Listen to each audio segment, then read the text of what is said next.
உலகநாயகன் திரு கமலஹாசன் அவர்களுக்காண்டி இந்த பதிவு. நான் பார்த்து வியந்த மனிதர்கள நீங்களும் ஒருத்தர் சார். உங்களுக்கு ஈடு இணையில அதெல்லாம் நான் ஒத்துக்கிறேன். நீங்க செஞ்ச அளப்பரிய சாதனைகள் அதையும் நான் ஒத்துக்கிறேன். ஆனா ஏன் சார் இப்ப இப்படி போயிட்டீங்க? நீங்க இப்படி போனது எனக்கு ரொம்ப வருத்தமா இருக்கு. ரொம்ப ரொம்ப வருத்தமா இருக்கு. நான் இனிமே உங்களை கமலஹாசன் சார் கூப்பிட போறதில்ல. நீங்க மலஹாசன்.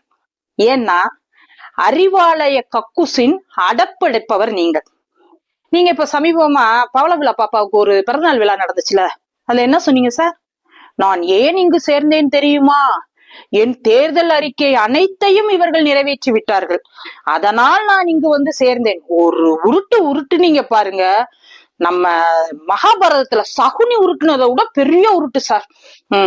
என்ன சார் உங்க தேர்தல் அறிக்கை? எப்படி ஆத்து மணல் அள்ளி கொள்ளையடிச்சு அதுல பணம் சேர்க்கறது, கல் குவாரிகளை பூரா மலைய பூரா கேக்க வெட்டுறாங்க பாருங்க, அந்த மாதிரி கேக்கு வெட்டுற மாதிரி வெட்டி வெட்டி வெட்டி வெட்டி வெட்டி கொள்ளையடிச்சிருக்காங்களே அது. அப்புறம் இந்த பிள்ளைகளை பூரா எங்க அதாவது தப்பு செய்யறவன் பூரா திமுக காரனா இல்ல திமுக காரன் பூரா தப்பு செய்யறானான்னு தெரியல. எங்க தப்பு நடக்குதோ அங்க பூரா திமுக காரங்க சார். அது உங்க தேர்தல் அறிக்கையில இருக்கா சார்?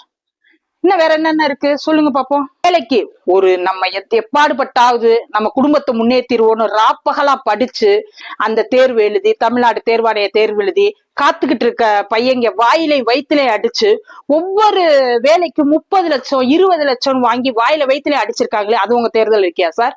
இது பூரா அவங்க நிறைவேற்றிட்டாங்கன்னா நீங்க அவங்களோட போய் ஐக்கியமாயிட்டீங்க. தயவுசெய்து கட்சியை கலைச்சிருங்க சார்.